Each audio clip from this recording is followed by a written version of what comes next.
జ్యోతిర్బిందు స్వరూపం సత్యం శివం సుందరం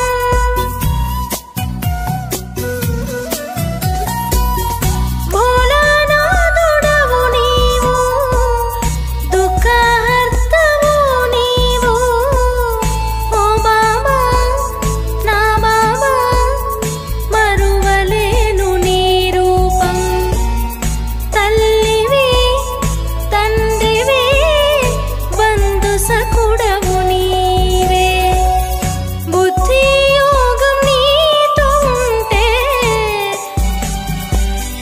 జన్మధన్యము ప్రేమ సాగరుడవు నీవే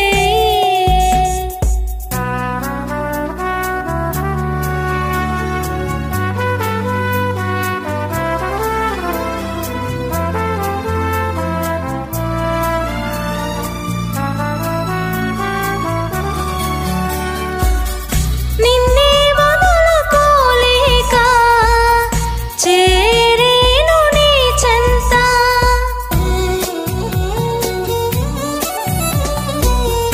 నిన్నే చేరుకున్నాక తీరేను నా చింత ఓ బాబా నా బాబా తెలుపలేను నా భావం దాత విధాత వరదాతవు నీవే పరంలాగా నీవే నాకు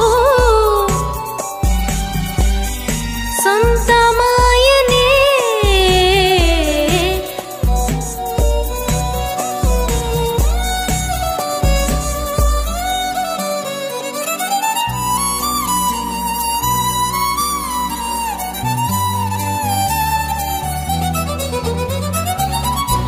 ప్రేమ సాగరుడవు నీవే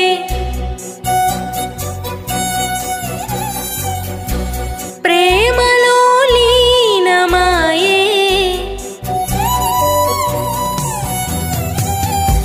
జ్ఞాన సాగరుడవు నీవే జ్ఞానమే ఇచ్చావులే మై మరచిపోయ మీ మురళితో ప్రేమనంత పొందుతుంటే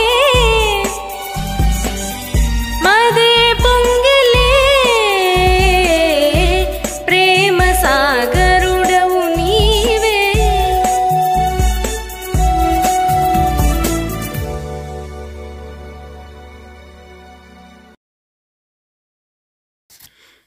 ఓం శాంతి.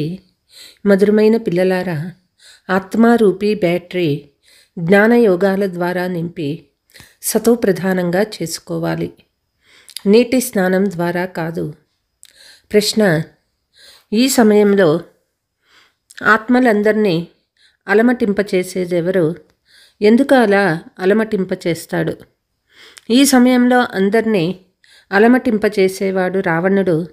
ఎందుకంటే స్వయం రావణుడే దారి తప్పి తిరుగుతూ వెతుకుతూ ఉన్నాడు.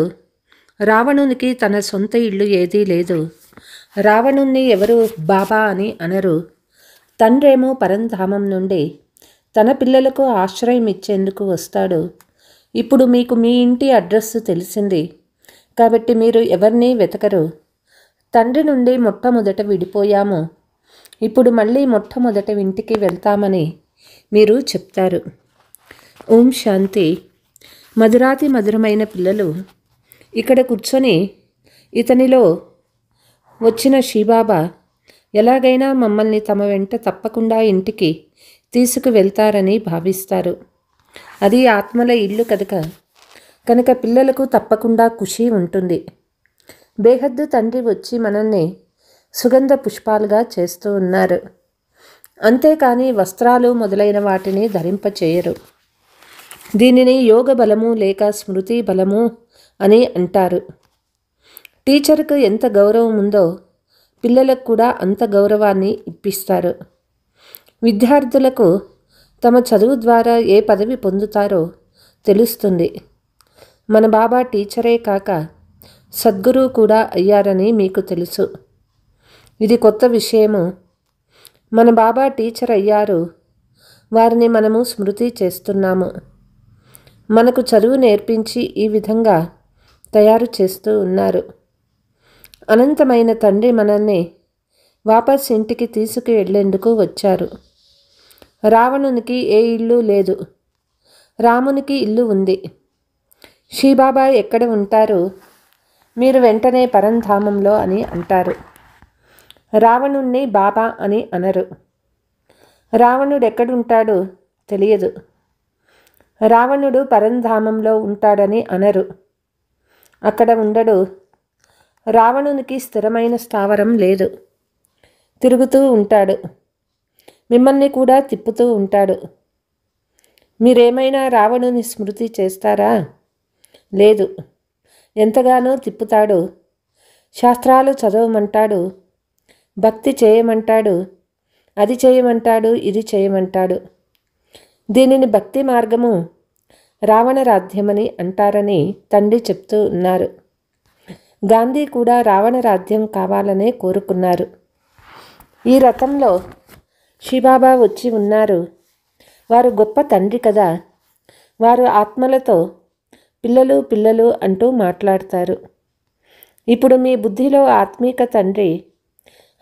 తండ్రి బుద్ధిలో ఆత్మీక పిల్లలైన మీరు ఉన్నారు. ఎందుకంటే మన సంబంధము మూలవతనం నుండే ఉంది. ఆత్మలు పరమాత్మ చాలా కాలం నుండి వేరుగా ఉన్నారు. అక్కడ ఆత్మలు తండ్రితో కలిసి ఒకే చోట ఉంటారు. తర్వాత తమ తమ పాత్రలు చేసుకునేందుకు వేరవుతారు. చాలా కాలపు లెక్క కావాలి కదా. ఆ తండ్రే కూర్చొని ఈ లెక్కంతా అర్థం చేయిస్తారు.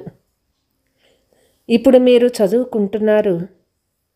మీలో కూడా బాగా చదివేవారు నెంబర్ వారుగా ఉన్నారు. వారే మొట్టమొదటి నా నుండి విడిపోయారు. వారే నన్ను బాగా స్మృతి చేస్తారు. అందువల్ల మళ్ళీ మొత్తం అడట్లోనే వచ్చేస్తారు. తండ్రిని కూర్చొని పిల్లలకు సృష్టి చక్ర గుహ్య రహస్యమనంతా అర్థం చేయిస్తారు. దీనిని గురించి మరెవ్వరికీ తెలియదు. దీన్ని గుహ్యము గుహ్యతమము అని కూడా అంటారు. తండ్రి పైన కూర్చొని అర్థం చేయించారని మీకు తెలుసు. ఇక్కడికి వచ్చి నేను ఈ కల్పవృక్షానికి బీజంనని అర్థం చేయిస్తాను. ఈ మానవ సృష్టి రూపీ వృక్షాన్ని కల్పవృక్షమని అంటారు. ప్రపంచంలోని మనుషులకు ఈ జ్ఞానము ఏమాత్రమూ తెలియదు. కుంభకర్ణుని వలె నిద్రపోతూ ఉన్నారు. తండ్రి మళ్ళీ వచ్చి మేల్కొలుపుతూ ఉన్నారు. ఇప్పుడు పిల్లలు మిమ్మల్ని మేల్కొలిపారు. ఇంకా అందరూ నిద్రిస్తూ ఉన్నారు. మీరు కూడా కుంభకర్ణుని వలె ఆసురీ నిద్రలో నిద్రిస్తూ ఉన్నారు. బాబా వచ్చి మేల్కొల్పారు. పిల్లలు మేలుకోండి, సోమర్లై నిద్రలో నిద్రిస్తూ ఉన్నారు. దీనిని అజ్ఞాన నిద్ర అని అంటారు. సాధారణ నిద్ర అందరూ నిద్రిస్తారు. సత్యయుగంలో కూడా నిద్రిస్తారు. ఇప్పుడు అందరూ అజ్ఞాన నిద్రలో మునిగున్నారు. తండ్రి వచ్చి జ్ఞానం తెలిపి అందరినీ మేల్కొల్పుతున్నారు. పిల్లలు మీరు మేల్కొన్నారు. బాబా మనల్ని తీసుకువెళ్లేందుకు వచ్చి ఉన్నారని మీకు తెలుసు. ఇప్పుడు ఈ శరీరము ఆత్మ రెండూ పనికి రాకుండా ఉన్నాయి. రెండూ పతితమైపోయాయి. ఆత్మ పూర్తిగా కల్తీ అయిపోయింది. 9 క్యారెట్ల బంగారు కొంటే చాలా కొద్ది బంగారంతో సమానము. స్వచ్ఛమైన బంగారం అంటే 24 క్యారెట్ల బంగారము. ఇప్పుడు బాబా మనల్ని 24 క్యారెట్ల బంగారము ప్రపంచానికి తీసుకువెళ్తానంటున్నారు. ఆత్మలైన మిమ్మల్ని సత్యమైన బంగారు యుగానికి అర్హులుగా చేస్తారు. భారతదేశాన్ని బంగారు పిచ్చుక అని అనేవారు. ఇప్పుడు ఇనుప పిచ్చుక, రాతి పిచ్చుక అని అంటారు. నిజానికి చైతన్యం కదా. ఇవన్నీ అర్థం చేసుకునే విషయాలు. ఆత్మని అర్థం చేసుకున్నట్లయితే పరమాత్మని కూడా అర్థం చేసుకోగలరు. మెరిసే నక్షత్రమని కూడా అంటారు. చాలా చాలా చిన్న నక్షత్రము. డాక్టర్లు మొదలైన వారు కూడా చూసేందుకు ప్రయత్నిస్తారు, కానీ దివ్య దృష్టి లేకుండా చూడలేరు. చాలా సూక్ష్మమైనటువంటిది. కొంతమంది ఆత్మ కంటి నుండి వెళ్ళిపోతుందని, కొంతమంది నోటి నుండి వెళ్ళిపోతుందని అంటారు. ఆత్మ ఎక్కడికి వెళ్తుంది? మరో శరీరంలో ప్రవేశిస్తుంది. కానీ ఇప్పుడు మీ ఆత్మ అత్యంత పైకి శాంతిధామానికి వెళ్ళిపోతుంది. బాబా వచ్చి మనల్ని ఇంటికి తీసుకువెళ్తారని పక్కాగా తెలుసుకున్నారు. ఒకవైపు కలియుగము, మరొక వైపు సత్యయుగము ఉంది. ఇప్పుడు మనం సంగమయుగంలో ఉన్నాము. చాలా అద్భుతము. ఇక్కడ కోట్ల కొలది మనుషులు ఉన్నారు. సత్యయుగంలో కేవలం 9 లక్షలు మాత్రమే ఉంటారు. మిగిలిన వారంతా ఏమవుతారు? నాశనమవుతారు.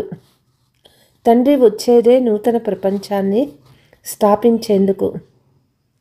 బ్రహ్మ ద్వారా స్థాపన జరుగుతుంది. పాలన కూడా 2 రూపాల ద్వారా జరుగుతుంది. అంతేకాని 4 భుజాల మనిషి ఎవ్వరూ ఉండరు.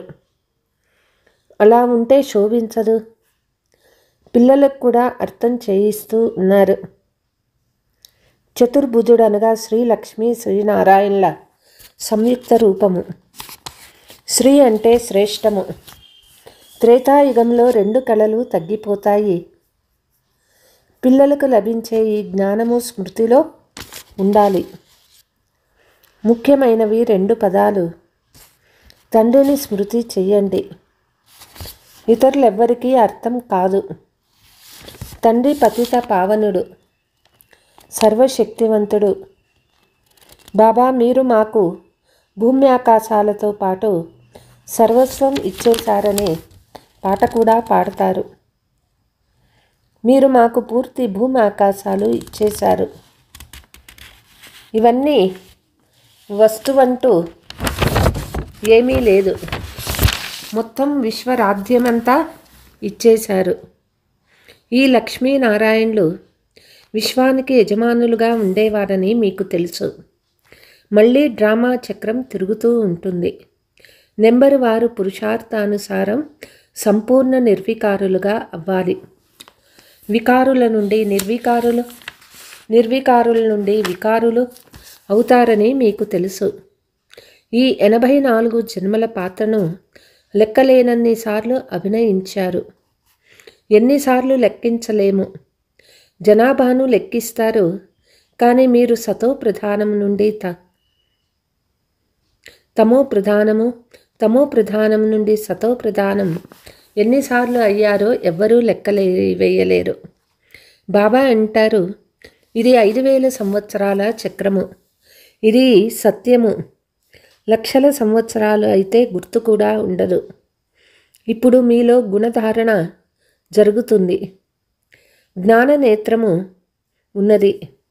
ఈ కళ్ళతో మీరు పాత ప్రపంచాన్ని చూస్తూ ఉన్నారు. మీకు లభించిన 3వ నేత్రం ద్వారా నూతన ప్రపంచాన్ని చూడాలి. ఈ ప్రపంచం దేనికి పనికిరాదు. ఎందుకంటే పాతదైపోయింది. కొత్త ప్రపంచానికి పాత ప్రపంచానికి ఎంతో వ్యత్యాసం ఉంది చూడండి. మనమే నూతన ప్రపంచంలో యజమానులుగా ఉండేవారమని, మళ్ళీ 84 జన్మలు తీసుకొని ఇలా అయ్యామని మీకు తెలుసు.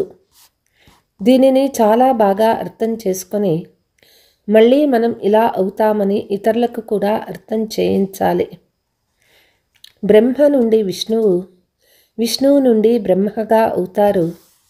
బ్రహ్మ విష్ణువుకు గల వ్యత్యాసాన్ని చూస్తూ ఉన్నారు కదా. విష్ణువు ఎంత బాగా అలంకరింపబడి ఉన్నారో, బ్రహ్మ ఎంత సాధారణంగా కూర్చొని ఉన్నారో చూడండి. అయితే ఈ బ్రహ్మయే ఆ విష్ణువుగా అవుతారని మీకు తెలుసు. దీన్ని ఇతరులకు అర్థం చేయించటం కూడా చాలా సులభము. బ్రహ్మ విష్ణు శంకర్లకు పరస్పరం ఏ సంబంధం ఉంది? విష్ణు 2 రూపాలు లక్ష్మీనారాయణులని మీకు తెలుసు. ఈ విష్ణువే దేవత నుండి మళ్ళీ ఈ మనుష్య బ్రహ్మగా అవుతారు. విష్ణువు సత్యయుగంలో ఉంటారు. బ్రహ్మ ఇక్కడే ఉంటారు. బ్రహ్మ నుండి విష్ణువుగా అయ్యేందుకు 1 సెకండు, విష్ణువు నుండి బ్రహ్మగా అయ్యేందుకు 5000 సంవత్సరాలు పడతావని తండ్రి అర్థం చేయించారు. దీనినే తతత్వం అని అంటారు. బ్రహ్మను ఒక్కరిని తయారు చేయరు కదా. ఈ విషయాలు తండ్రి తప్ప వేరే ఎవ్వరూ అర్థం చేసుకోలేరు, చేయించలేరు. ఇక్కడ ఏ మనిషి గురువు మాట లేదు. ఈ బ్రహ్మ గురువు కూడా శివబాబా. బ్రాహ్మణులైన మీరు కూడా గురువు శివబాబాయే. వారిని సద్గురు అని అంటారు. పిల్లలు శివబాబా ఒక్కరినే స్మృతి చెయ్యాలి. శ్రీ శివబాబాను స్మృతి చెయ్యమని ఎవరికైనా సులభంగా అర్థం చేయించవచ్చు. శివబాబా కొత్త ప్రపంచమైన స్వర్గాన్ని రచిస్తారు. ఉన్నతోన్నతమైన భగవంతుడు శివుడు, వారు మనకి తండ్రి. అందుకే భగవంతుడు పిల్లలకి చెప్తూ ఉన్నారు, తండ్రినైనా నన్ను స్మృతి చెయ్యండి. స్మృతి చేయడం ఎంత సులభమో. పిల్లలు జన్మిస్తూనే అమ్మా అమ్మా అని దానంతటా అదే వారి నోటి నుండి వెలువడుతుంది. తల్లి తండ్రి వద్దకు తప్ప మరెవ్వరి వద్దకు పోరు. తల్లి మరణిస్తే అది వేరే విషయము. మొదట తల్లి మరియు తండ్రి, ఆ తర్వాత బంధుమిత్రులు, మిగిలిన వారు, అందులోనూ జంటలు జంటలుగా ఉంటారు. చిన్నాయన పిన్నమ్మ ఇద్దరు కూడా కదా. కుమారి పెరిగి పెద్దదవుతూనే కొంతమంది పిన్నమ్మ అని, కొంతమంది అమ్మ అని అంటారు. ఇప్పుడు తండ్రి మీకు అర్థం చేయిస్తూ ఉన్నారు. మీరంతా భాయి భాయి అంటే మిగిలిన సంబంధాలన్నీ రద్దు చేస్తూ ఉన్నారు. మనమంతా సోదరులమని భావిస్తే ఒక్క తండ్రిని మాత్రమే స్మృతి చేస్తారు. తండ్రి కూడా పిల్లలు తండ్రి అయినా నన్ను ఒక్కరినే స్మృతి చేయండని చెప్తూ ఉన్నారు. ఆయన ఎంత గొప్ప అనంతమైన తండ్రి. ఆ గొప్ప తండ్రి మీకు అనంతమైన వారసత్వం ఇచ్చేందుకు వచ్చారు. మాటి మాటికి మన్మనాభవ అని చెప్తూ ఉన్నారు. స్వయాన్ని ఆత్మగా భావించి తండ్రిని స్మృతి చెయ్యండి. ఈ మాటను మర్చిపోకండి. దేహాభిమానంలోకి వచ్చినంతనే మర్చిపోతారు. మొట్టమొదట స్వయాన్ని ఆత్మగా భావించాలి. ఆత్మలైన మనమే శాలిగ్రాములము. ఒక్క తండ్రిని మాత్రమే స్మృతి చెయ్యాలి. తండ్రి అర్థం చేయిస్తూ ఉన్నారు, నేను పతిత పావనుడును. నన్ను స్మృతి చేసినందున ఖాళీ అయిన మీ బ్యాటరీ పూర్తిగా నిండిపోతుంది. మీరు సతోప్రధానంగా అవుతారు. గంగలో జన్మ జన్మాంతరాలుగా మునుగుతూ వచ్చారు, కానీ పావనంగా అవ్వలేకపోయారు. గంగలోని నీరు పతిత పావని ఎలా అవుతుంది? జ్ఞానము ద్వారా మాత్రమే సద్గతి జరుగుతుంది. ఈ సమయంలో ఉండేదే పాపాత్ముల అసత్య ప్రపంచము. ఇచ్చిపుచ్చుకోవడం కూడా పాపాత్ములతోనే జరుగుతుంది. మనసా వాచ కర్మణ పాపాత్ములుగానే అవుతారు. పిల్లలు మీకిప్పుడు జ్ఞానం లభించింది. మేము లక్ష్మీనారాయణులుగా అయ్యేందుకు పురుషార్థం చేస్తున్నామని మీరంటారు. ఇప్పుడు మీరు భక్తి చేయడం సమాప్తమైపోయింది. జ్ఞానము ద్వారా సద్గతి అవుతుంది. మీరు సద్గతిలో ఉన్నారు కదా. తండ్రి అర్థం చేయించారు, ఈ బ్రహ్మ అనేక జన్మల అంతమంలో ఉన్నాడు. తండ్రి ఎంతో సులభంగా అర్థం చేయిస్తారు. పిల్లలు మీరు ఎంతో శ్రమ చేస్తూ ఉన్నారు. కల్పకల్పము శ్రమ చేస్తారు. పాత ప్రపంచాన్ని పరివర్తన చేసి నూతన ప్రపంచాన్ని తయారు చేయాలి. భగవంతుడు ఇంద్రజాలికుడు, రత్నాకరుడు, వ్యాపారస్తుడని అంటారు. ఇంద్రజాలికుడు కదా. పాత ప్రపంచాన్ని నరకం నుండి స్వర్గంగా చేస్తాడు. ఇది ఎంత పెద్ద ఇంద్రజాలము. మీరు స్వర్గవాసులుగా అవుతున్నారు. ఇప్పుడు మనము నరకవాసులమని మీకు తెలుసు. నరకము స్వర్గము వేరువేరుగా ఉన్నాయి. ఇది 5000 సంవత్సరాల చక్రము. లక్షల సంవత్సరాల మాటే లేదు. ఈ మాటలు మరిచిపోరాదు. భగవాను వాచ కదా, ఎవరో పునర్జన్మ లేనివారు తప్పకుండా ఉన్నారు. శ్రీకృష్ణునికేమో శరీరం ఉంది, శివునికి లేనే లేదు. వారికి నోరు తప్పకుండా కావాలి. మీకు వినిపించేందుకు వారు వచ్చి చదివిస్తున్నారు కదా. డ్రామా అనుసారం మొత్తం జ్ఞానమంతా వారి వద్దే ఉంది. దుఃఖధామాన్ని సుఖధామంగా చేసేందుకు వారు కల్పంలో ఒకసారి మాత్రమే వస్తారు. సుఖశాంతుల వారసత్వం తండ్రి ద్వారానే లభించింది. అందుకే మనుషులు కోరి తండ్రిని స్మృతి చేస్తారు. తండ్రి ఎంత సహజంగా జ్ఞానం ఇస్తున్నారో చూడండి, గమనించండి. ఇక్కడ కూర్చొని ఉన్న తండ్రి స్మృతి చేయాలి. బాజోలి గుర్తుపట్టుకున్న మన్మనాభవ అవుతుంది. ఈ జ్ఞానము ఇచ్చేవారు ఆ తండ్రి ఒక్కరు మాత్రమే. మేము అనంతమైన తండ్రి వద్దకి పోతున్నామని మీరంటారు. తండ్రి మనకు శాంతిధామము, సుఖధామానికి తీసుకువెళ్లేందుకు దారి చూపుతారు. ఇక్కడ కూర్చొని ఇంటిని స్మృతి చేయాలి. స్వయాన్ని ఆత్మగా భావించి తండ్రిని స్మృతి చేయాలి. ఇంటిని స్మృతి చేయాలి. నూతన ప్రపంచాన్ని స్మృతి చేయాలి. పాత ప్రపంచం సమాప్తమయ్యే తీరాలి.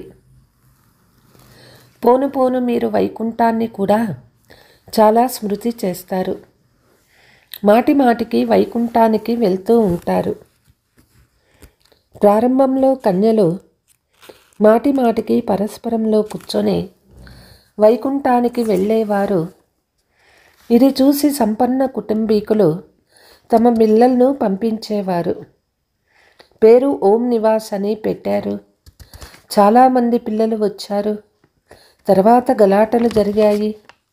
పిల్లలను చదివించేవారు. వారంతకు వారే ధ్యానంలోకి వెళ్ళేవారు.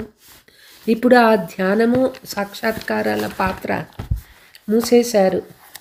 ఇక్కడ కూడా కబ్రిస్తాన్ తయారు చేసేవారు. అందరినీ పడుకోబెట్టేవారు. ఇప్పుడు శివబాబాని స్మృతి చేయండి అని చెప్పగానే ధ్యానంలోకి వెళ్ళిపోయేవారు. పిల్లలు మీరు కూడా ఇంద్రజాలికలే. బ్రహ్మబాబా ఎవరిని చూసినా వారు వెంటనే ధ్యానంలోకి వెళ్ళిపోతారు. ఈ ఇంద్రజాలం ఎంత బాగుంది. నవవిధాలైన భక్తిలో భక్తులు ప్రాణత్యాగానికి కూడా సిద్ధమైనప్పుడు వారికి సాక్షాత్కారం అయ్యేది. ఇక్కడ తండ్రే స్వయంగా వచ్చారు. పిల్లలు మిమ్మల్ని చదివించి ఉన్నత పదవిని ప్రాప్తి చేయిస్తారు. పోను పోను పిల్లలైన మీరు చాలా సాక్షాత్కారాలు చూస్తూ ఉంటారు. ఇప్పుడు కూడా తండ్రిని ఎవరైనా అడిగితే గులాబీ పుష్పాలెవరు, చంపా పుష్పాలెవరు, సువాసన లేని పుష్పాలెవరు, విషపూరిత పుష్పాలెవరో బాబా చెప్పగలరు. అచ్చా, मीठे मीठे सिकीलते बच्चों प्रति मात पिता बाप दादा का याद प्यार और गुड मॉर्निंग. रूहानी बाप की रूहानी बच्चों को नमस्ते. हम रूहानी बच्चों की रूहानी मात पिता बाप दादा को याद प्यार गुड मॉर्निंग नमस्ते नमस्ते. ధారణ: దేహ సంబంధాలన్నీ క్యాన్సిల్ చేసి ఆత్మలన్నీ భాయి భాయి అని నిశ్చయం చేసుకోవాలి. అంతేకాక తండ్రిని స్మృతి చేసి సంపూర్ణ వారసత్వానికి అధికారులు అవ్వాలి. ఇప్పుడు పాపాత్ములతో ఇచ్చి పుచ్చుకోరాదు. అజ్ఞాన నిద్ర నుండి అందరినీ మేల్కొల్పాలి. శాంతిధామము సుఖధామానికి వెళ్ళే మార్గం అందరికీ చెప్పాలి. వరదానము: మనస్సు బుద్ధి యొక్క ఏకాగ్రత ద్వారా సర్వసిద్ధులను ప్రాప్తి చేసుకునే సదా సమర్థ ఆత్మ భవ. సర్వసిద్ధులను ప్రాప్తి చేసుకునేందుకు ఏకాగ్రత శక్తిని పెంచుకోండి. ఏకాగ్రత శక్తి సహజంగా నిర్విఘ్నంగా చేస్తుంది. శ్రమ చేసే అవసరం ఉండదు. ఒక్క తండ్రి తప్ప ఇంకెవ్వరూ లేరు అనేది సులభంగా అనుభవం అవుతుంది. సహజంగా ఏకరసా స్థితి తయారవుతుంది. అందరి పట్ల కళ్యాణకారి వృత్తి, సోదర దృష్టి ఉంటుంది. ఏకాగ్రంగా అయ్యేందుకు ఎంత సమర్థంగా అవ్వాలి అంటే మనస్సు, బుద్ధి సదా మీ ఆజ్ఞానుసారం నడవాలి. స్వప్నంలోనైనా ఒక్క సెకండు కూడా అలజడి ఉండరాదు. స్లోగన్: కమల పుష్ప సమానంగా భిన్నంగా ఉంటే ప్రభు ప్రేమకు పాత్రులు అవుతారు. ఓం శాంతి.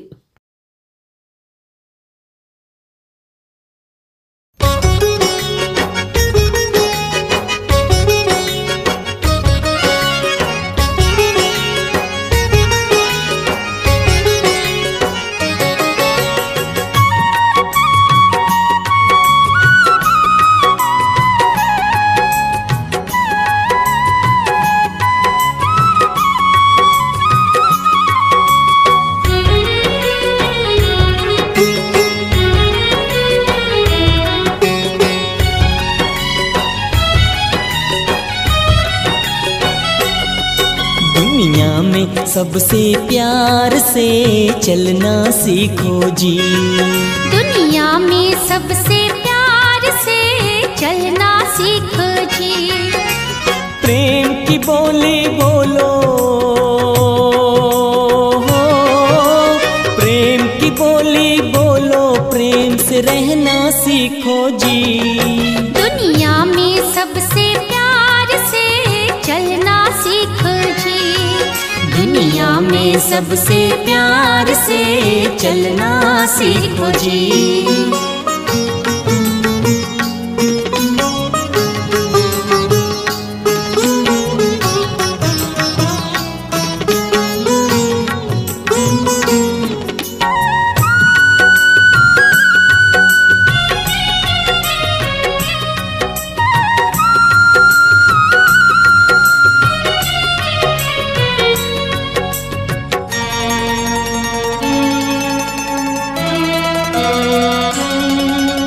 जहाँ जहाँ पर बिछे हो कांटे कलियाँ वहाँ बिछा दो। कांटों को भी कली बना दो, रोतों को हंसा दो। हो जहाँ जहाँ पर बिछे हो कांटे कलियाँ वहाँ बिछा दो। कांटों को भी कली बना दो, रोतों को हंसा दो। गम का प्याला पीकर हो, गम का प्याला पीकर प्यास बुझाना सीखो जी। दुनिया में सबसे प्यार से चलना सीखो जी। दुनिया में सबसे प्यार से चलना सीखो जी।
प्यार के दो मीठे बोलों में तेरा क्या लुट जाता।